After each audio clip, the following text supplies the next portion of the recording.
بسم اللہ الرحمن الرحیم، السلام علیکم۔ آپ study of M C Qs کے پلیٹ فارم سے آج میں آپ کے لیے ایک جاب کی جو ہے وہ اناؤنسمنٹ لے کے آیا ہوں۔ پاکستانی ایئر فورس میں مختلف شعبوں کے لیے کچھ جابز آئی ہیں اور ان کی آن لائن رجسٹریشن جو ہے یہ 9 جنوری سے لے کر 18 جنوری 9 جنوری سے لے کر 18 جنوری تک ان کی رجسٹریشن آپ کروا سکتے ہیں۔ www.joinpaf.gov.pk کی ویب سائٹ پہ جائیں اور وہاں پہ جا کے آپ اس کی آن لائن رجسٹریشن کروا سکتے ہیں۔ اب یہ ویکنسیز کون کون سی ہیں؟ ایک ایرو ٹریڈر ہے، اس کی جو تعلیمی قابلیت ہے وہ میٹرک سائنس کے ساتھ ہونی چاہیے، 60% مارکس ہونے چاہیے، عمر جو ہے وہ 15.5 سے لے کر 20 سال ہونی چاہیے، اور 26 جون 2023 کو یہ جو 15 سے 20 سال کی عمر ہے یہ کاؤنٹ کی جائے گی۔ اگر ہم قد کی بات کریں تو ایرو ٹریڈرز کے لیے آپ کا قد جو ہے وہ کم از کم 5 فٹ 4 انچ سے لے کر 6 فٹ 2 انچ یہ بنتا ہے۔ 163 سے 188 سینٹی میٹر جو ہے یہ کم از کم 5 فٹ 4 انچ اور زیادہ سے زیادہ 6 فٹ 2 انچ تک اس کے بنتا ہے۔ تعلیمی قابلیت میٹرک 60% سائنس کے ساتھ ہونی چاہیے، اس میں فزکس کیمسٹری اور ریاضی میں کم از کم جو ہے یہ 33% مارکس ہونی چاہیے، اور انگریزی میں جو ہے وہ آپ کے نمبرز جو ہے 47% ہونے چاہیے، یعنی 70 آؤٹ آف 150 آپ کے مارکس ہونے چاہیے ایرو ٹریڈرز کی پوسٹ کے لیے۔ اس کے بعد جو دوسری پوسٹ ہے وہ PFNDI کی پوسٹ ہے۔ اس کی جو تعلیمی قابلیت ہے وہ بھی میٹرک وتھ سائنس ہونی چاہیے، 60% نمبر کے ساتھ ہونی چاہیے، اور فزکس کیمسٹری اور ریاضی میں کم از کم 45% 45% نمبر ہونے چاہیے، اور انگریزی میں آپ کے 50% نمبر ہونے چاہیے، یعنی 75 آؤٹ آف 150 ہونے چاہیے۔ اس میں جو سلیکشن کا طریقہ کار ہے، اس کی انٹرویو سے پہلے اس کا فزیکل ٹیسٹ ہوتا ہے جس میں رننگ آپ نے کرنی ہے، 1 میل 8 منٹ میں رننگ ہوگی، 20 اس میں پش اپ ہوں گے، 15 اس میں ریچ اپ ہوں گے، اور 4 اس میں چین اپ کیے جائیں گے، اور اس کے علاوہ loud and clear voice command test آپ کا لیا جائے گا، اور اس کے لیے جو فزیکل ٹیسٹ جو ہے اس کو پاس کرنا لازمی ہے۔ یہاں پہ آپ نے ایک اور چیز نوٹ کرنی ہے کہ PFNDI کی جو پوسٹ ہے اس کے لیے آپ کی عمر 16.5 سے لے کر 22 سال تک ہونی چاہیے، اور یہ عمر کی حد جو کاؤنٹ کی جائے گی یہ 25 دسمبر 2013 تک ہونی چاہیے، یعنی 25 دسمبر 2023 تک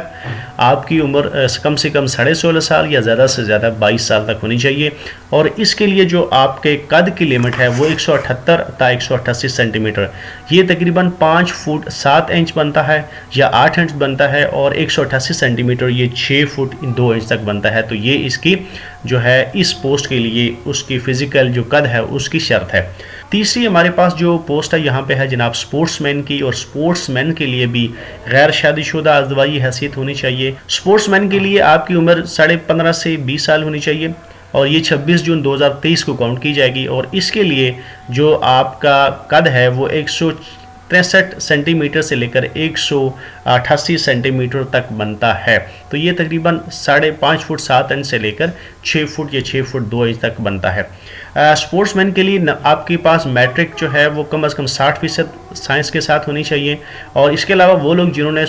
لوکل سطح پر بین الاقوامی قومی سطح پر کوئی سپورٹس کے حوالے سے کوئی کارہائی نمایاں کوئی اسناد کسی کے پاس کوئی ایکسپیرینس ہو، تو ایسے امیدواروں کے لیے جو انگریزی کے نمبر ہے ان میں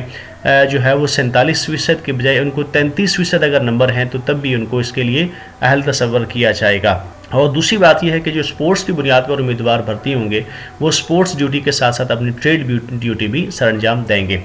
تیسری پوسٹ ہے خواتین میڈیکل اسسٹنٹس۔ خواتین میڈیکل اسسٹنٹ میں جس میں خواتین شامل ہو سکتی ہیں، غیر شادی شدہ ہونی چاہیے، عمر کی حد ان کی 16 سے 22 سال ہو، اور یہ کٹ آف ایج جو ہے یہ 25 دسمبر 2023 کو کاؤنٹ کی جائے گی، اور خواتین کے لیے جو قد کی شرط ہے وہ 147 سے 188 سینٹی میٹر بنتا ہے، یعنی تقریباً یہ بنتا ہے 4 فٹ 9 انچ سے لے کر یہ 6 فٹ 2 انچ تک اس میں قد کی جو ہے وہ گنجائش ہے، یعنی 4.5 فٹ 9 انچ سے کم از کم قد کی شرط ہے جہاں پر خواتین کے لیے ضروری ہے۔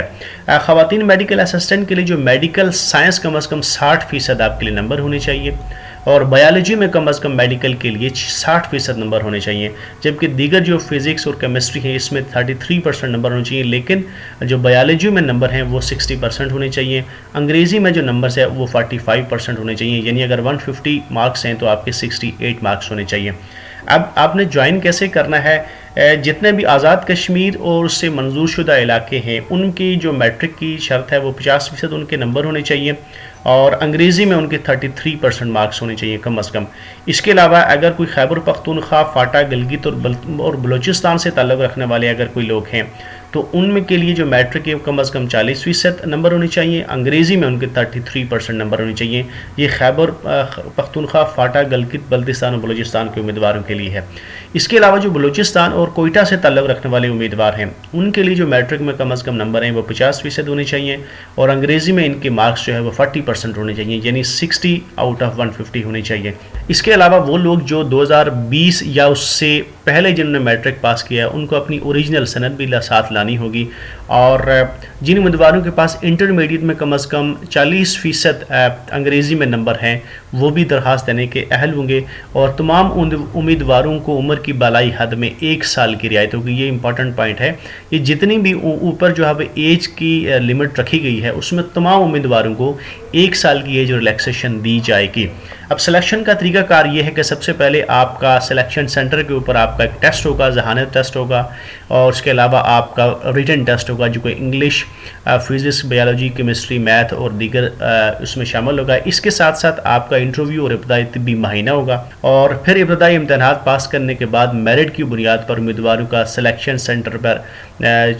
پر ایئر ہیڈ کوارٹر سلیکشن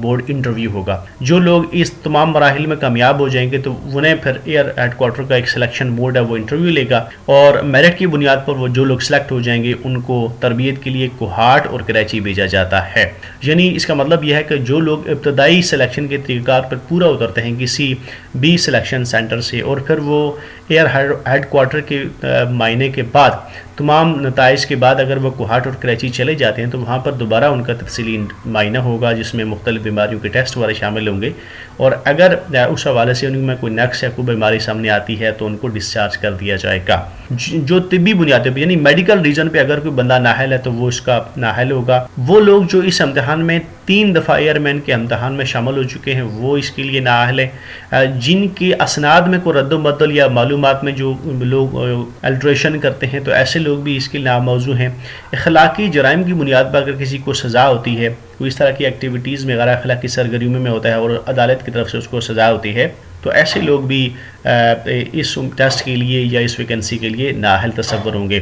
ایک سے زیادہ سینٹر پر انٹری ٹیسٹ دینے والے لوگ بھی اس حوالے سے نااہل تصور کیے جائیں گے، اور کسی بھی سرکاری ملازمت سے جو برطرف لوگ جاتے ہیں، جو ڈسمس فرام سروس ہو جاتے ہیں کسی اور ڈپارٹمنٹ میں اور پھر یہاں پہ آ کر اپلائی کرتے ہیں تو وہ لوگ بھی اس کے لیے ناموزوں اور تصور کیا جائیں گے۔ اب پاکستان ایئر فورس میں مراعات کیا ہے جب آپ ایئر فورس کو جوائن کرتے ہیں؟ تو ایک تو آپ کو تنخواہ ملتی ہے، الاؤنسز ملتی ہیں جو کہ پی ایف کی مروجہ جو پے اسکیل ہے اس کے مطابق، پھر آپ کو مفت کھانا اور رہائش ملتی ہے۔ شادی شدہ افراد کے لیے مختلف بیسز کے اوپر رہائش کی پالیسی بھی ہے، فیملی اور والدین کے لیے مفت طبی سہولیات بھی ہیں، گروپ انشورنس کی سہولت بھی ہے، اندرون اور بیرون ملک کورسز اور ڈیپوٹیشن کی سہولیات بھی آپ کو میسر ہوں گے، ریل اور ہوائی سفر کی صورت میں 50% ٹکٹ میں رعایت ہے۔ اس کے علاوہ جو اعلیٰ تعلیمی ادارے ہیں ان میں بچوں کی تعلیم کے لیے خصوصی کوٹا بھی مقرر ہے۔ حج کی ادائیگی کے علاوہ